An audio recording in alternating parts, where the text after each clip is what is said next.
Lantas kenapa harus jauh-jauh ke Bandung gitu, kenapa? Aduh, jadi malu saya.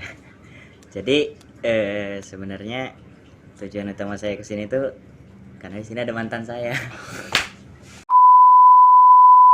Yuk, assalamualaikum warahmatullahi wabarakatuh. Berjumpa lagi dengan saya Rifan Adal Hakim untuk mencari inspirasi-inspirasi yang ada di dunia.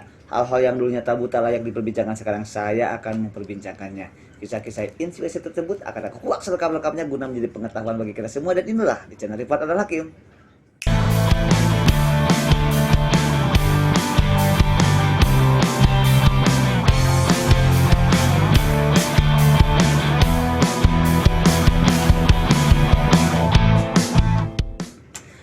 Oke guys, pada kali ini saya kedatangan tamu, dia itu jauh-jauh datang dari Yogyakarta. Dari Yogyakarta ya?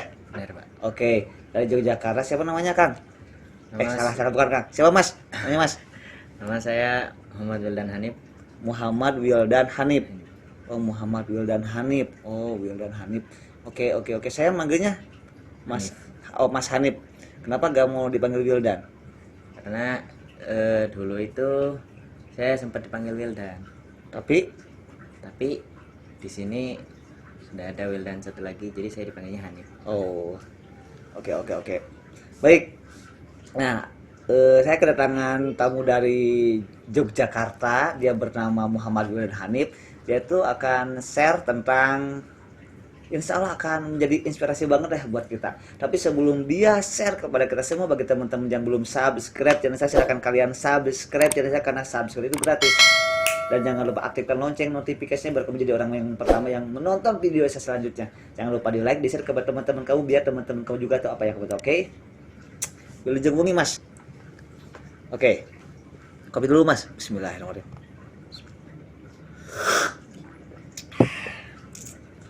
Oke, Muhammad Wildan Hanif, panggilannya Mas Hanif, dari Yogyakarta. Jogjanya di mana itu? Jogjanya yang Kulon Progo. Di mana? Di Kulon Progo. Kulon Progo. Kulon Progo. Oke, daerah Kulon Progo. Oke. Saya juga gak tahu.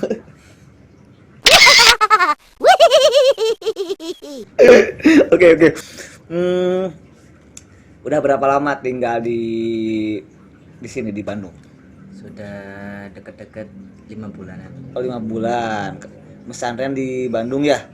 Oke. Kalau seandainya dilanjutkan, itu seharusnya Mas Ani itu kelas berapa? Masih sekolah? Masih sekolah. Oh, masih sekolah. Kelas 1 SMA. Oh, kelas 1 SMA.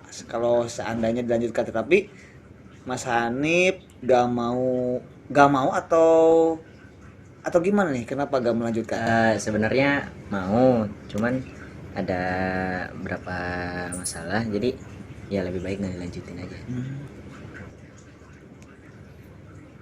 Ada beberapa masalah. Ya, Emang masalahnya tuh begitu berat gitu ya? ya lumayan sih. Misalnya saya itu kan kalau misalnya ada pelajaran umum sama aja pelajaran agama, biasanya tuh suka agak bentrok, terus nggak fokus gitu. Oke, gitu. Jadi emang sudah dalam diri Mas Hanif itu sendiri. Saya pengen fokus di agama saya gitu. Iya. Oke.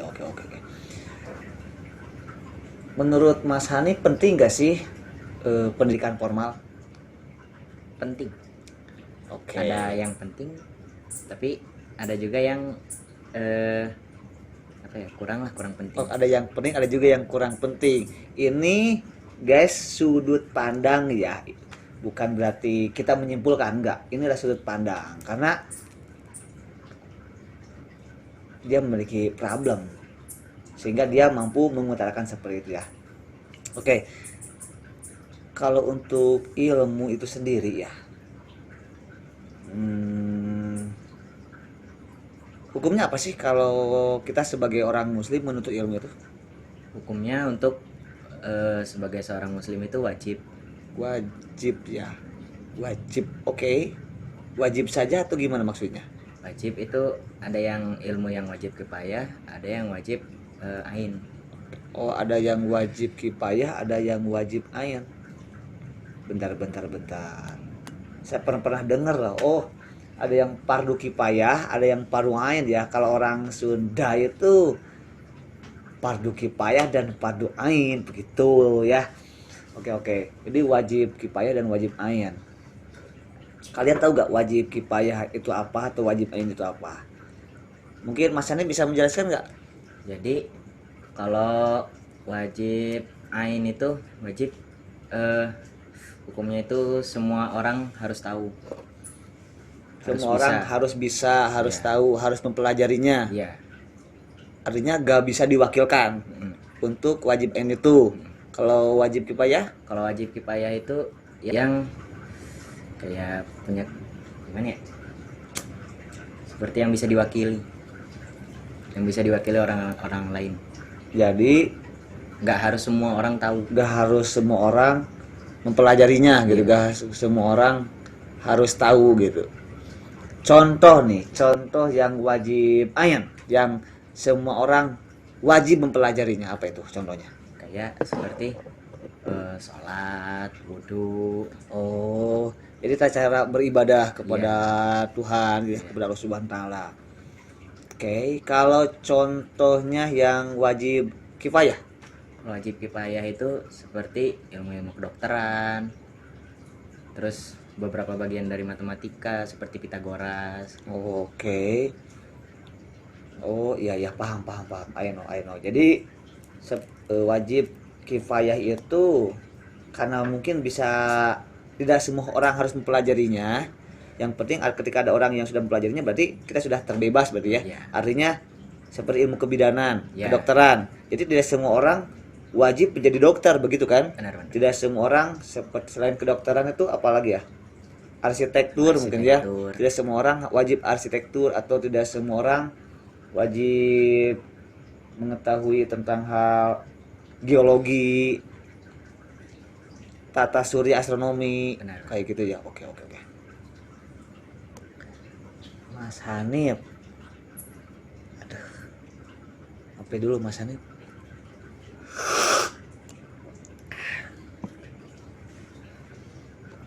Sebenarnya Mas Hanif itu tadi ketika datang ke sini tuh cowoknya itu kental banget. Jadi saya juga jadi kayak ketularan.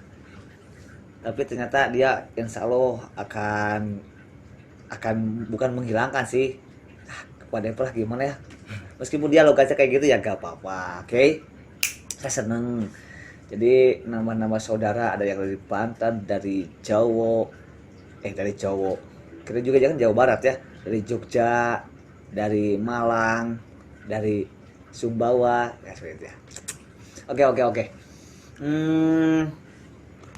Emangnya ada gak sih bahwa Rasulullah itu bersabda gitu bahwa kepada sahabat-sahabatnya atau kepada umat muslim gitu bahwa kita ini harus menuntut ilmu gitu. Oke. Apa gimana? Tahu artinya gimana? Artinya itu menuntut ilmu itu wajib untuk setiap muslim laki-laki dan muslim perempuan. Menuntut ilmu itu wajib bagi setiap muslim laki-laki Dan muslim dan perempuan. muslim perempuan. Sampai kapan itu? Kita sebagai umat muslim harus menuntut ilmu sampai kapan? Sampai akhir hayat. Sampai ku menutup mata. Betul ya? Sampai ku menutup mata. Kalau ini hadis untuk keutamaannya ilmu. Oh, keutamanya ilmu. Seperti apa gimana hadisnya? Man salaka tariqan yatlubu fihi ilman salakallahu bihi tariqan min turukil jannah. Artinya? Jadi barang siapa yang menapaki jalan untuk menuntut ilmu, maka Allah akan memudahkan jalannya untuk membukakan jalan dari jalan-jalannya menuju surga. Akan membukakan jalannya dari jalan-jalan untuk menuju surga. Amazing banget berarti. Oke. Mau berarti kalau orang menuntut ilmu itu diantaranya itu kita ini akan mendapatkan berbagai manfaat, diantaranya akan dimudahkan jalannya menuju surga itu. Ada lagi gak hikmah bagi orang-orang muslim yang menuntut ilmu? Ada. Seperti apa? Kata Allah, walladzina utul ilma darajah. Artinya Jadi orang yang menuntut ilmu akan diberikan derajat oleh Allah lebih tinggi. akan diberikan derajat yang tinggi gitu oleh Allah Subhanahu wa taala. Maksud derajat di sini tuh gimana sih maksudnya, Mas? Derajat itu ya seperti kiai misalnya, pasti dipandang oleh orang itu lebih tinggi lagi. Oh, maksud dari derajat di sini tuh dihormati gitu, Iya. dihargai oleh Bisa orang-orang. Tapi banyak sih ya di luar sana gitu ya, Mas ya. Orang itu berilmu, tapi dia tuh justru sombong dengan ilmunya itu. Seolah-olah jadi tamak, ragus akan hartanya. Ya ya. Kenapa sih orang-orang jadi seperti itu? Katanya kan orang yang menuntut ilmu itu akan menjadi seperti ini seperti itu. Tapi ada juga ya yang menurut beberapa sudut pandang bahwa yang mengatakan bahwa menurut ilmu itu bisa juga haram hukumnya, dikarenakan dia itu memiliki niat-niat tertentu, Benar. niat-niat yang salah. Seperti contohnya seperti apa sih contohnya? Contohnya seperti ilmu-ilmu hitam, Oh. pelet. Oh, jadi itu mungkin bisa membahayakan kepada orang lain juga. Kalau kayak gini dosa gak sih? Contoh, saya ini ingin belajar ilmu tentang sistem komputer, tapi tujuan saya ini ingin menjadi hacker dan membuat virus-virus. Itu gak boleh. Oh, gak boleh juga. Boleh. Atau gimana kalau kayak gini? Saya ini belajar ilmu, contoh ya bro, ilmu kimia dan fisika digabungkan, dan dicari-cari lah itu ilmu sains ya. Lalu saya ini ingin membuat sebuah atau merakit sebuah bom. Lalu saya tujuannya ingin menghancurkan gedung-gedung. Berarti dosa juga saya. Berdosa juga. Oh, berdosa juga. Jadi gak boleh ya bro. Pokoknya kembalikan dulu kepada niat kamu, tujuan kamu belajar itu mau apa. Pasti kan ininya kan setiap orang memiliki cita-cita ya. Dia tuh belajar tuh mau jadi apa cita-citanya. Kan seperti itu mungkin ya. Benar. Oke. Terus gimana nih? Ada pertanyaan nih.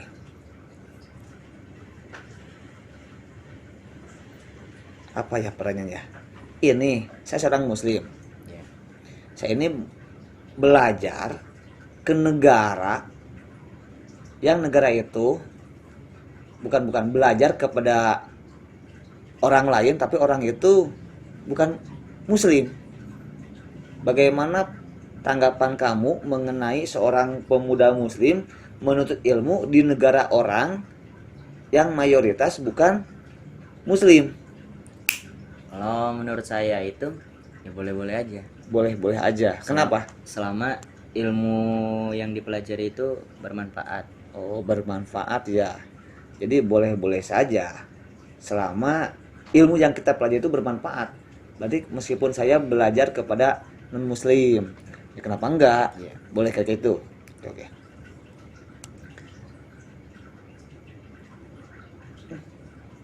Mati parem. Mas tahu gak parem? Tahu. Parem itu apa parem? Mati. Oh, mati. Padahal bukan. Parem itu padam. Oh. Ya. Bener ya bro, bener ya. Parem itu padam. Kalau mati itu bahasanya itu paeh.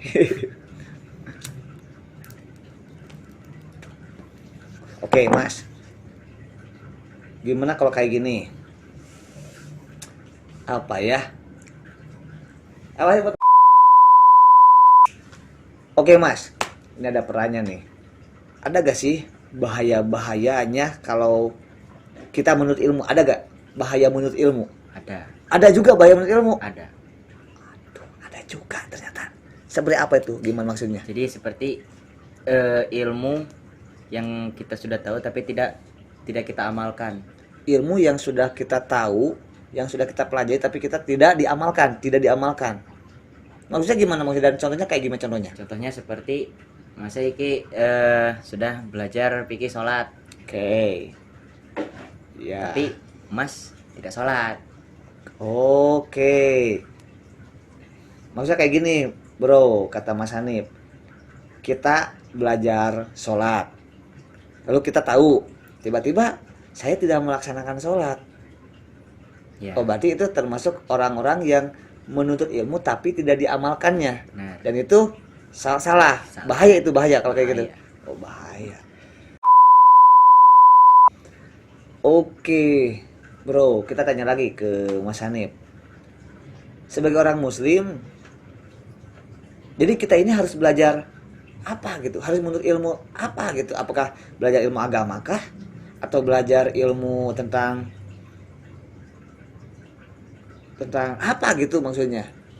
Jadi ilmu yang harus kita pelajari itu ilmu yang bermanfaat dunia akhirat. Oh, ilmu yang bermanfaat dunia dan akhirat. Seperti belajar ilmu apa tuh? Berhitung gitu ya. Membaca, menulis, berhitung kan itu bermanfaat ya. Kenapa enggak pelajari aja? Iya. Itu bermanfaat. Oke, jadi seperti ilmu agama juga itu apalagi bermanfaat buat akhirat nanti kelak nanti ya. Iya. Aduh, jadi belepotan sih yang ngomong. Kayaknya saya kurang ngopi deh.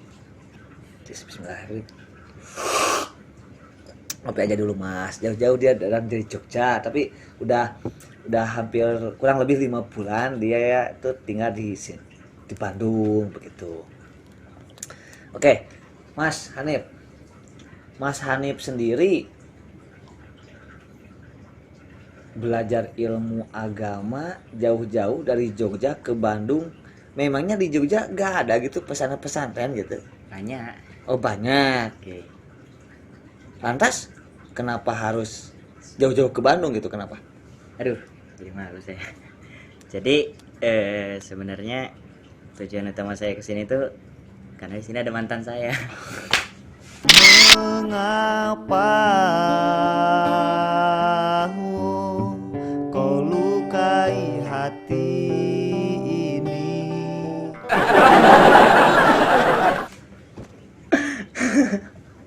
Ada mantan. Aduh, ternyata lu oke seperti itu. Oh, ya dong. Mas Hanif itu juga manusia. Mungkin jadi dia juga pernah merasakan Kedebuk-kedebuk hati. gedebuk-gedebuk hati. Akhirnya hatinya tak ya seperti itu ya. Oke. Berarti kalau kayak gitu tujuan Mas ini salah dong. Iya. Belajar. Salah ya? Awalnya. Salah awalnya ya? Awalnya salah. Salah. Salah. Karena dia ada mantan. Mungkin Mas Hanif ini datang ke sini itu mungkin saja bisa mantannya itu bisa kembali lagi, mungkin. Ternyata Tidak. akhirnya awalnya mengejar mantan. Jadi apa ya, kalau dibikin novel bagus nih ya. Jadi seorang santri itu tujuan utamanya itu sebenarnya bukan mau pesantren tapi mengejar mantan karena nggak ada tempat tinggal. Akhirnya nyangkut di pesantren. Akhirnya orang itu udah cewek itu ya, maksudnya cewek itu udah ada yang punya. Akhirnya dia fokus deh mengaji. Oh, kayak gitu ya. Aduh. Ada perubahan niat di tengah jalan. Oh, ada perubahannya. Boleh gak kalau kayak gitu? Boleh. Boleh. Jadi niatnya itu awalnya aku karena pengen mengejar mantan, tiba-tiba karena udah tahu kenyataan akhirnya jadi bukan tobat sih, jadi sepenuhnya ikhlas. Bisa kalau kayak gitu? Oh, boleh ya. Hati-hati berarti ya dengan niat. Tapi jangan ditiru ya, guys. Oke, jangan ditiru ya, jangan ditiru. Oke, siap. Thank you so much. Jadi itu sih. Memangnya kalau di pesantren besar di daerah Jogja itu pesan apa sih? Kayak apa ya? Banyak sih. Jarang jalan-jalan nih. Oh, jarang jalan-jalan. Yang terkenal di daerah Jogja itu pesan apa yang terkenal? Bukan di daerah Jogja sih, di daerah Mas Hanif. Kalau saya itu yang paling terkenal itu ya sekampung itu ya cuma ada satu pondok saya aja. Gitu. Itu Jogjanya itu dari daerah mana? Daerah mana? Kulon Progo. Kulon Progo itu di mana itu sebenarnya? Di Jogja tapi gimana ya? Provinsi Jogja, kecamatannya Kulon Progo. Oh, kecamatan Kulon Progo. Jauh lagi gak ke Keraton Jogja? Jauh. Oh, ke Malioboro? Jauh. Saya di dusun. Oh, di dusun. Jadi masih etnik gitu. Iya. Jadi pedesaan-pedesaan, ada sawah. Ada banyak. Oh, jadi masih banyak pesawahan. Di sana panas atau sejuk? Wih, panas Mas teh. Oh, panas meskipun dekat pesawahan. Jadi kalau di Bandung menurut Mas Hanif sendiri di sini sejuk atau panas? Sejuk. Oh, sejuk. Oke, sorry itu. Oke deh, pokoknya thank you so much deh buat Mas Hanif karena sudah mau share tentang ilmu gitu. Oh, jadi kita ini gak boleh berubah haluan dari yang positif menjadi negatif, itu gak boleh. Tapi kalau yang dari negatif menjadi positif itu amazing. Jadi seolah-olah mendapatkan pencerahan dari ilmu itu sendiri gitu. Pokoknya Mas Hanif terima kasih jauh-jauh datang, udah kesini gitu ya. Semoga apa-apa tujuan Mas Hanif jauh-jauh dari Jogja ke Bandung itu semoga senantiasa diberikan kemudahan dan kelancaran oleh Allah Subhanahu wa taala. Amin amin. Makasih juga mau datang ke sini, mau berbagi juga, mau sharing juga kepada teman-teman saya, sahabat-sahabat saya, subscriber setia saya. Pokoknya thank you so much ya. Ada Instagram nggak atau gimana, memiliki atau gimana? Ada. Oh, ada juga punya Instagram. Punya. Oke. Apa Instagramnya? Namanya nggak tahu gelap. Maksudnya? Nama Instagram saya itu nggak tahu gelap. Nggak tahu gelap. Nggak underscore tahu underscore gelap. Oh, enggak underscore tahu underscore gelap. Oh, enggak tahu gelap gitu. Bukan enggak tahu gelap. Oh, tapi kalau kamu enggak tahu akan gelap. Oh, maksudnya itu tentang ilmu berarti ya. Kalau kamu enggak tahu ilmu yang bermanfaat itu pasti akan gelap. Mungkin kayak gitu, mungkin ya filosofinya, tapi abaikan aja. Oke, enggak underscore tahu underscore gelap itu Instagramnya. Pokoknya bagi teman-teman juga yang mau berbagi juga, yang mau sharing juga atau memiliki suatu tempat-tempat yang harus benar-benar saya kunjungi, kalian jangan suka-suka untuk hubungi ke Instagram saya di bawah ini. Oh ya, Mas Hanif ini datang ke sini juga tadi udah sesuai protokol kesehatan ya, udah pakai hand sanitizer, pakai masker dan sebagainya. Karena tadi udah aja biar enak aja ngomongnya, takutnya kurang jelas juga kalau pakai masker. Jadi insya Allah negatif ya dari virus corona insya Allah. Pokoknya so thank you so much, hatur nuhun, matur suhun. Oke, thank you so much, wabillahi taufiq wal hidayah. Wassalamualaikum warahmatullahi wabarakatuh.